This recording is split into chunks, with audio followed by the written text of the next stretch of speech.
We've just had Pride Month. Every major corporation plastering the rainbow flag across its products, buildings, TV ads, you name it.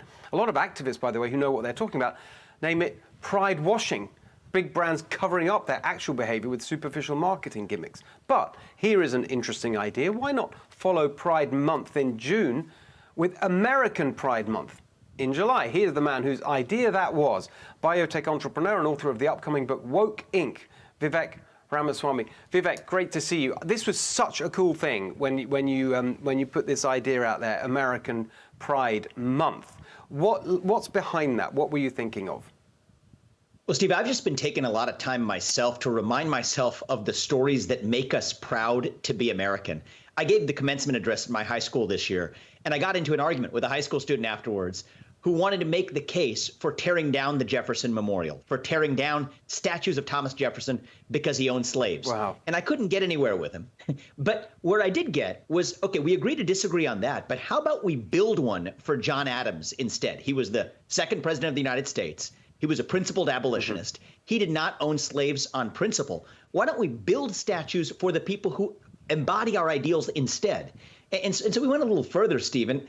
How about we talk about John Quincy Adams, his son, who was the first non-founding father president, who not only became president, but was the only president in our history that went back to Congress solely to be an abolitionist, to get rid of slavery, got rid of slavery after providing the arguments on the Congress floor that eventually gave inspiration to Abraham Lincoln later. In fact, John Quincy Adams died on the Congress floor while giving a speech. And the person who actually took him out, did his funeral rites, raised his hands and said, I want to carry his body off Congress, was actually a little-known congressman by the name of Abraham Lincoln. So these are the stories of American history that we aren't teaching our kids. And we have spent so much time talking about how we have fallen short of our ideals that we've forgotten what those ideals were in the first place. And no better time than Independence Day this year to begin to revive those ideals and remind ourselves what it is America is about as an idea, not just a place.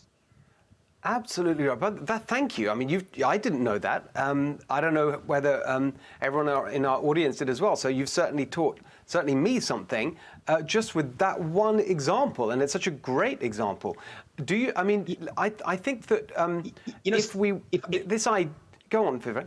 Oh, I was just going to say, if I could go a second further on that, actually, you want to talk about cancel culture today, Steve? There was cancel culture back in the Democratic Party when John Quincy Adams was a congressman. And in fact, if you want to take it one step further, he actually was barred from saying the word slavery. You couldn't say the word slavery on the Congress floor because the South didn't want to debate it. So this guy had already been president of the United States. He said, slavery, slavery, slavery. What are you going to do? Censure me? They did censure him and used his trial of whether he was going to get kicked out of Congress 2 weeks long to use his own defense as the basis for making the case for abolition. So these are the heroes that define American history, and we have forgotten these heroes in the critical race theory obsession of the moment. That let's actually revive the stories that we can all get behind, not saying that we have no problems in our history as a country, but recognizing what those ideals are that we even had an opportunity to fall short of, because even our worst hypocrisies as a country are only made possible by the fact that we have ideals at all.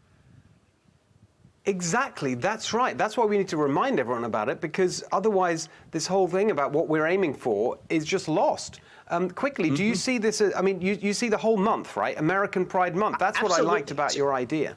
Absolutely. It's July 4th. 1776, that's the date of the Declaration of Independence. It is the year of not just the Declaration of Independence, but the wealth of nations, capitalism, democracy, both of America's parents in one. Let's take the month of July to use that to say that, you know, kids, you're home at summer break, but you can't just take this for granted. You didn't just inherit this country. You ought to play a role in building it. And one of the ways you play a role in building it is learning about it first. And so, yeah, we can have our Pride Month in June for any other number of causes, or in any of the other months of the year. That's fine. But let's take 1 month, the month of July 4th, Independence Day, to create a Pride Month for America. Fantastic. Such a great idea. So simple, so great, so important. Vivek, thank you so much. Really appreciate it. It's always a pleasure. Thank you, Steve. Hey, Sean Hannity here. Hey, click here to subscribe to Fox News YouTube page and catch our hottest interviews and most compelling analysis. You will not get it anywhere else.